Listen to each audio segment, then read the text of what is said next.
Was balancing a paper cup of soup on my knee when my phone buzzed. Unknown number. I ignored it. Hunger makes you selective about hope. That's when the shelter TV flashed a breaking banner, my company's logo, stripped down to a thumbnail like it had been embarrassed into smallness. I smiled without showing teeth. It was already too late for them. 9 months earlier, I slept sitting up so my granddaughter could stretch out. Her shoes stayed on because the floor never forgave bare feet. The divorce had been efficient, surgical. My ex-wife's lawyers took the house, the accounts, the narrative. Her family said I was on my own. They said it like advice. I drove UBEREATS at night. I learned which restaurants boxed leftovers kindly. I learned which lobbies had security guards who pretended not to see me use the restroom sink to wash my face.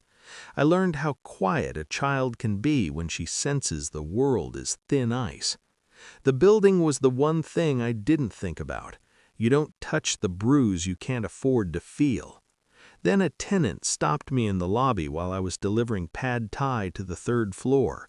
He squinted, like recognition was a language he used to speak. "Why aren't you collecting rent?" he asked. I laughed. It came out wrong. "From my own building," I said. He nodded. "Your name's on the mailroom directory." That night, I didn't sleep. I pulled the old trust documents from a storage unit that smelled like cardboard regret. My ex-wife's brother-in-law had managed the property for years.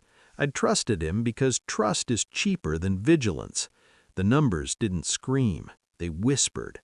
Vacancies that weren't vacant, repairs billed twice, rent increases that never reached the ledger. He'd been stealing, but carefully, like a man who knew he was borrowing time. Pain had its moment, then it left. Planning moved in. I set up a new email, a new phone. I asked for copies politely. I watched cameras from a cafe across the street, learned his habits, his shortcuts, his lies.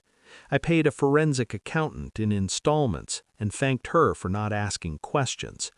I reactivated the retirement trust, the clause no one reads, the one about voting rights activating upon sustained personal hardship. The words were old, they still worked. 76%. Control isn't loud, it's patient. I waited until he felt safe. That's important. People confess best when they think they're invisible. I recorded him instructing a contractor to backdate invoices. I recorded the email where he CC'd my ex-wife. Temporary bridge, he called it. I recorded the silence after. Then I stopped driving nights. I bought my granddaughter new shoes. I told her we were going to move soon.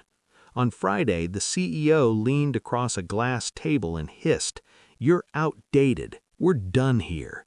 I nodded, understood. I stood. I didn't argue. You don't correct someone while they're burying themselves.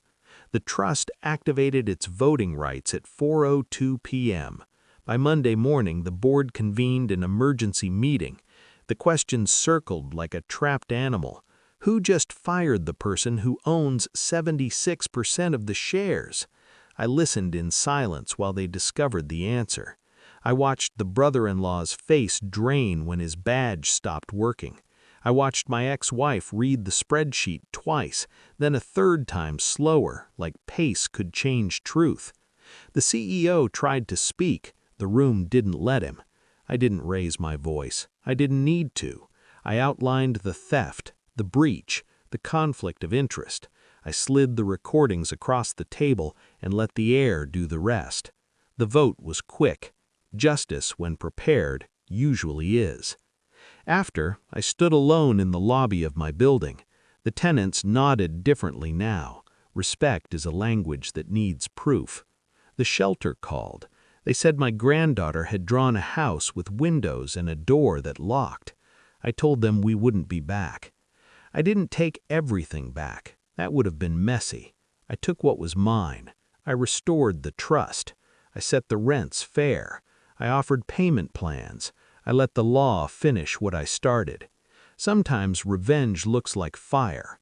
Mine looked like a ledger balanced, a child sleeping flat, a company remembering who built it.